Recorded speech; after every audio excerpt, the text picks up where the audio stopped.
আগের দিন সবজিওয়ালা ভাইয়ার কাছ থেকে আমি কুল নিয়েছিলাম আর ওকে বলেছিলাম একটুখানি আচার বানানোর চেষ্টা করব, তুমি অল্প একটুখানি গুড় নিয়ে আসবে, আখের গুড় আর কি। আর সে কি করেছে দেখো কাণ্ড, পুরো পাটালিটাই তুলে নিয়ে এসছে। এটা 120 টাকা না 30 টাকা দিয়ে পুরো একদম পাটালিটা তোমার নিয়ে এসছে। আর সেটাই আমি দেখছিলাম যে এত বড় গুড়টা নিয়ে আমি করবোটা কি। তো বললো যে কোনো ব্যাপার নয়, তুমি তোমার যখন ইচ্ছে হবে তখন ওই আচার টাচার কী সব বানাও, তারপরে চাটনি বানাও না, রেখে দাও, কোনো অসুবিধা হবে না। আর স্মুদি তো মাঝে মধ্যে খাই, তো স্মুদিতেও কিন্তু গুড় দেবে, ভালো লাগবে। তাই আমি বললাম ঠিক আছে। আর আজকে একটা নতুন জিনিস নিয়ে এসেছি, সেটা হচ্ছে পালং শাক। কারণ আজ পর্যন্ত আমি কোনো দিনও পালং শাকের তরকারি রান্না করেছি বলে তো আমার মনে হয় না। আমার বিয়ে 4 বছর হয়ে গেল, কিন্তু এখনও পর্যন্ত আমি পালং শাক আজ পর্যন্ত কোনো দিনও রান্না করিনি।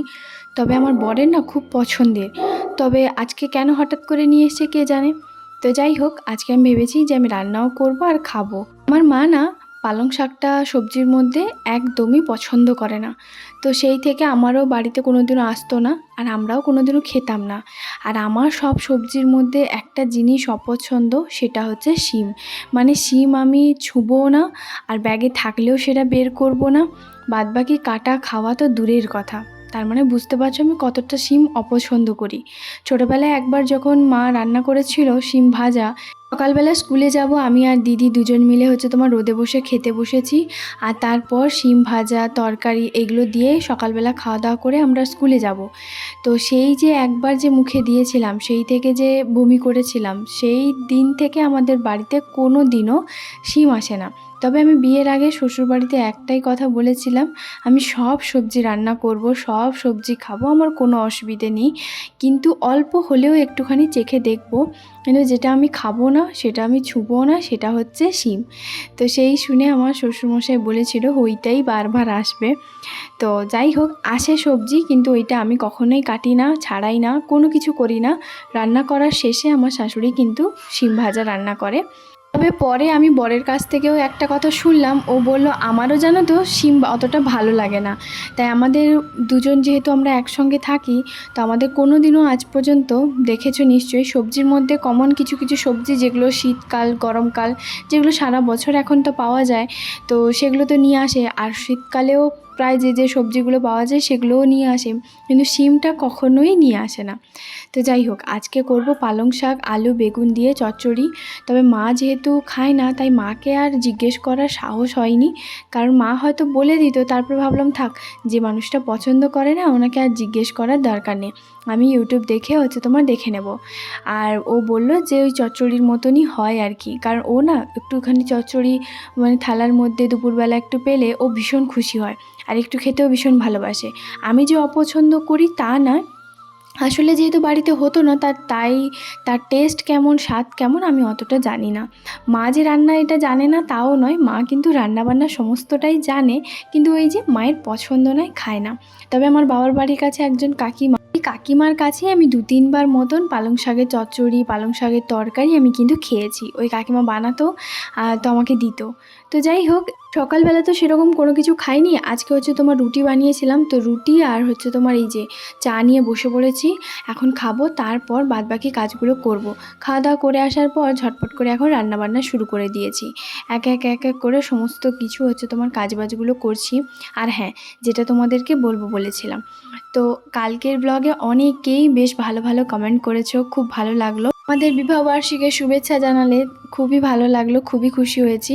তবে কিছু কথা না আমি তোমাদেরকে বলতে চাই, যারা এখনও পর্যন্ত হয়তো জানে না, নতুন নতুন চ্যানেল ক্রিয়েট করেছে, তারা হয়তো জানে না, প্রত্যেকের কমেন্ট বক্সে এসে না তো কমেন্ট করে যে আমার পরিবারে আসো, আমি তোমার ভালোবাসা দিয়ে গেলাম, ভালোবাসা নিয়ে যাও, তারপর ভালোবাসা দিয়ে যাও, গিফট দিয়ে গেলাম, বুঝে নিও। এই সব ধরনের কমেন্ট না কখনোই কাউকে করবেন না। তার কারণটা হচ্ছে একটাই, এতে নিজেদের চ্যানেলটাও যেমন ক্ষতি করেন, তেমনি তার পাশাপাশি অন্যের চ্যানেলটাও ক্ষতি করেন। আমি না বহুবার এই ধরনের কমেন্ট বক্সে আমি চেক করেছি, তো কমেন্ট আসে। তো অনেকেই তোমার ভিডিওটা কন্টিনিউ দেখে কিনাও আমি জানি না, অনেকেই ভিডিওটা দেখে না, জাস্ট এই কমেন্টটা করে চলে যায়। তবে যারা এখনও পর্যন্ত নতুন আছো, প্লিজ আমি একটাই অনুরোধ করব তোমাদেরকে, যে তোমরা কিন্তু এই ধরনের কমেন্ট কিন্তু করো না। এতে কিন্তু নিজেদের চ্যানেল প্রচুর ক্ষতি করে। যার ভিডিও ভালো লাগবে তোমরা দেখবে, আমারও যদি কারোর ভিডিও চোখের সামনে আসে আমি অবশ্যই দেখি, অবশ্যই, কেন দেখব না, কারণ প্রত্যেকটা জিনিসের প্রত্যেকটা ভিডিও দেখে শেখা যায়। তো যাই হোক, কিন্তু এই ধরনের কমেন্ট কেউ করবেন না। এমনি কোনো মতামত জানাতে পারেন যে আপনার ভিডিওটা কেমন লাগলো, বা কোনো কিছু যদি ভিডিওর মাঝখানে আমার কোনো কিছু খুঁত বা কোনো কথা বলার ধরন বা যাই হোক না কেন, তোমাদের যদি কিছু খারাপ ভালো যাই লেগে থাকুক না কেন, সেই ধরনের কমেন্ট বা মতামত আপনারা জানাতেই পারেন। কিন্তু প্লিজ এই ধরনের কমেন্ট কেউ করবেন না যে আমার পরিবারে এসে ঘুরে যান, আমার পরিবারে এসে গিফট দিয়ে যান, আমি গিফট দিয়ে গেলাম বুঝে নিও, এই ধরনের কমেন্ট কখনোই করবেন না। কারণ সত্যি বলতে ইউটিউবের গাইডলাইন্স অনেক কিছু আছে, মেনে চলে কাজ করলে অবশ্যই সফল হবে। তো যাই হোক, এই ধরনের কমেন্ট করে যে কেউ তোমার পরিবারে চলে যাবে, কেউ তোমাকে গিফট দিয়ে যাবে, মানে কেউ চ্যানেলটাকে সাবস্ক্রাইব করবে, ওরকম কিচ্ছু হয় না, বিশ্বাস করুন। তো প্লিজ এই ধরনের কমেন্ট করা বন্ধ করে বরং নিজেদের মতন করে কাজে ফোকাস দাও, বরং কন্টেন্ট নতুন নতুন বানাও, সুন্দর সুন্দর করে ভিডিও বানাও, তাতেই লাভ হবে। এইসব করে বিশ্বাস করবে না, কিচ্ছু লাভ হয় না। যাই হোক, তোমাদের সঙ্গে গল্প করতে করতে ওইদিকে আমার চা বানানো, চা খাওয়া সবটাই হয়ে গেছে। আর আজকে হ্যাঁ, সকালবেলা স্নান ধান করে তারপরে এসছি কিন্তু রান্নাবান্না করতে। আর ও হচ্ছে তো ডিউটি গেছে, তবে আজকে আমি ভেবেছি অল্প একটুখানি না বড়ি দেবো। বড়ি দিলেও না বেশ ভালো লাগে। আর যাদের ভিডিও দেখলাম তারাও দেখছি বেশ বড়ি দিয়েছে। তবে বর খুব একটা তরকারিতে বড়িটা পছন্দ করে না। আসলে কি বলতো, ওই কটকট করে, তো সেই জন্য মুখে দিলে ওর ভালো লাগে না। তবে আমার বেশ ভালো লাগে।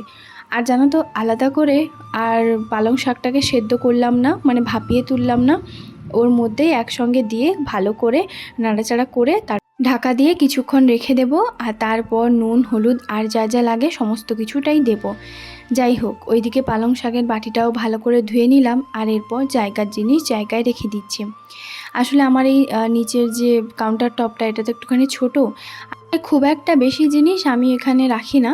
তো যতটা হয় চেষ্টা করি যে সব কিছু ধুয়ে পরিষ্কার করে রেখে দিই। তো এদিকে দেখো আবারও বাসনপত্র সমস্ত কিছু প্রায় ভর্তি হয়ে গেছে। আর এদিকে চলো, ভাতটাও প্রায় হয়ে গেছে। এবার চচ্চড়িটা শুধুমাত্র দেখব আর তারপর নামিয়ে দেব। তবে ওর উপর থেকে অল্প একটুখানি দিয়েছিলাম চিনি, হালকা স্বাদ মতন, খুব একটা বেশি মিষ্টি করিনি। তো যাই হোক, চচ্চড়িটা আমার হয়ে গেছে। কড়াইয়ের মধ্যে থেকে বের করে এবার কড়াইটাকে ভালো করে ধুয়ে নেব আর তারপর তরকারি করব। আজকে হয়তো তোমরা দেখেছো 2 পিস মাছ নিয়ে এসেছে। কেন, কিসের জন্য জানো তো? ওই কাতলা মাছগুলো ওর বেশ পছন্দ হয়েছে, তাই ওই জন্য 2 পিস নিয়ে এসছে। আর রাতে হচ্ছে আমাদের ওই যে যাই হোক কিছু একটা বানাবো, আর কালকে হবে মাটন। আসলে বেশি করে মাছ নিয়ে এলে আজকে দুপুরবেলা খাওয়া দাওয়া হবে, আবার বলল রাতে খাবো, আবার তার পরের দিন দুপুরবেলা থাকবে। তো সেই জন্য আমি ভেবেছি যে 2 পিস মাছই নিয়ে যাই। বেশ বড় বড় সাইজের দেখতে পেয়েছো, বড় বড় 2 পিস মাছ নিয়ে এসছে। আর মাছগুলোকে আমি ভালো করে ভেজে নিয়েছি। আজকে ওই পাতলা মতন মাছের ঝোল করব। আর তারপর হচ্ছে তোমার কি বলো তো, কালকে আসবে আমাদের স্পেশাল মেনু। স্পেশাল মেনু বলতে পারো, কালকে যেহেতু ছুটির দিন পড়ে, তো সেই জন্য ভেবেছিল যে ছুটির দিনই নিয়ে আসবে। তারপর বলল যে না, ছুটির দিনে নিয়ে আসবো না, শনিবার দিন বরং সেই দিন হচ্ছে তোমার মাটন নিয়ে আসবো। তাই আমি বললাম ঠিক আছে, তো যেটা ভালো মনে করো। কারণ মাসে 15 দিন অন্তর একবার করে মাটন, সত্যি কথা বলতে আমরা দুজনই হচ্ছে তোমার খাই। আর মাটনটা রোজ দিন খাই না, কেন জানো তো? কারণ এখানে মাটনটা না একদম সলিড পাওয়া যায়, কোনো রকম কিন্তু কোনো জল মেশানো হয় না, মানে জল ব্যবহার করে না, একদম সঙ্গে সঙ্গে হচ্ছে তোমার কেটে তারপরে হচ্ছে তোমার দেবে। তো যাই হোক, ওই জন্য কী বলো তো, মাটনটা যেহেতু একদম সলিড, আর বাড়ির দিকে কী হয় প্রচুর জল, আর মাটন এখানকার এত সুন্দর টেস্ট আমি তোমাদেরকে বলে বোঝাতে পারবো না। সত্যি, যারাই হচ্ছে তোমার এখানে মাটন খেয়েছে তারাই কিন্তু বলে সত্যি এখানকার মাটন টেস্টের পুরো সেরা। মা বাবা থেকে শুরু করে আমার জামাইবু যে এসেছিলো আমাকে ছাড়তে, তখনও তোমাদের দাদাভাই মাটন নিয়ে এসেছিলো, তো সবাই হচ্ছে তোমার বলে। তো যাই হোক, এদিকে দেখো রান্না প্রায় আমার শেষের দিকে। এদিকে এক এক করে সমস্ত কিছু রান্নাঘরটা, কাউন্টার টপটা সুন্দর করে পরিষ্কার করে রাখছি। আজকের ব্লগে একজন দিদিভাই হচ্ছে তোমার কমেন্ট করে বলেছিল যে আমার বয়স কত। দেখো, মেয়েদের বয়স ছেলেদের স্যালারি কখনোই জিজ্ঞেস করতে নেই, তবে আমি কখনোই তোমাদেরকে লুকোবো না যে আমার বয়স কত। তবে আমি বলবো, আমার ব্যাপারে যা যা প্রশ্ন আছে আমাকে করতে পারো, আমি অবশ্যই তোমাদেরকে উত্তর দেব আর উত্তর দেওয়ার চেষ্টাও করব। তোমরা যে আমার ব্যাপারে জিজ্ঞেস করো বেশ ভালোই লাগে। আমি তো কখনো ভাবতেও পারিনি যে আমাকেও কেউ আমার ব্যাপারে জিজ্ঞেস করবে। যাই হোক, আমার বয়স হচ্ছে তোমার 2001 অক্টোবর। এবার তুমি হচ্ছে হিসেব করে মিলিয়ে নিও যে আমার বয়স কত।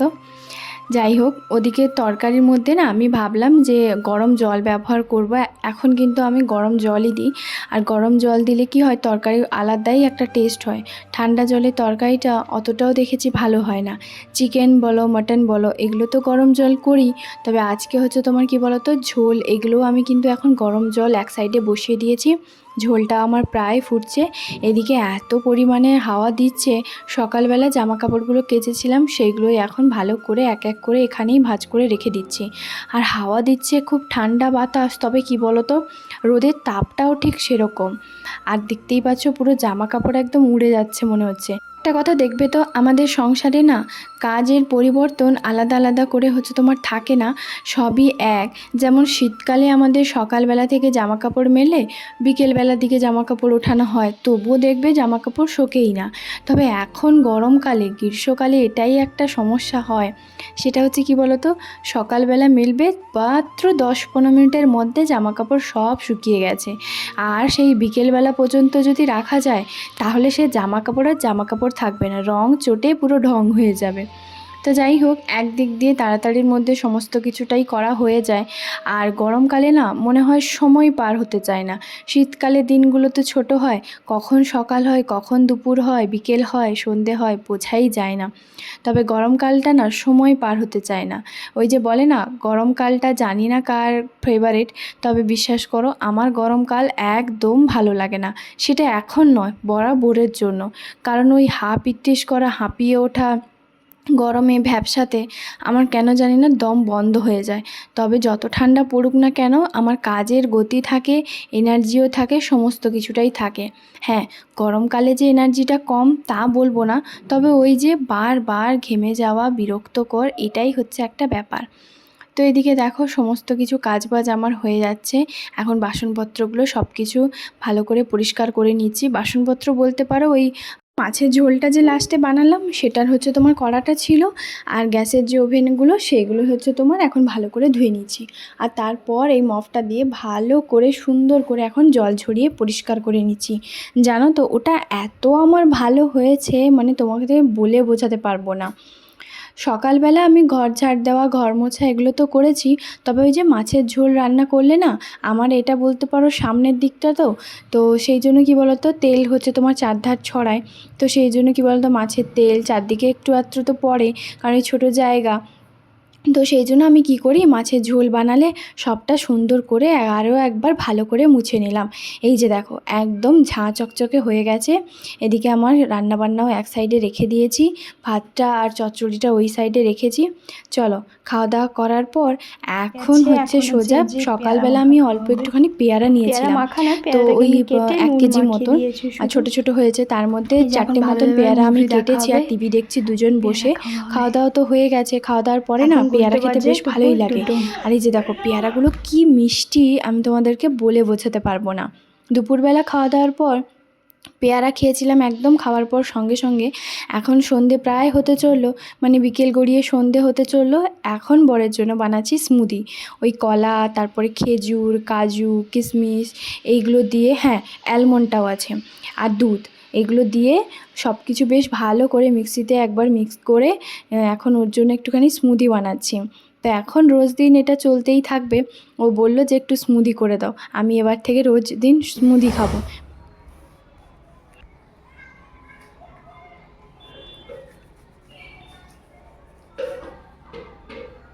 এই যে বরের জন্য হচ্ছে তোমার মিল্ক শেক করেছিল,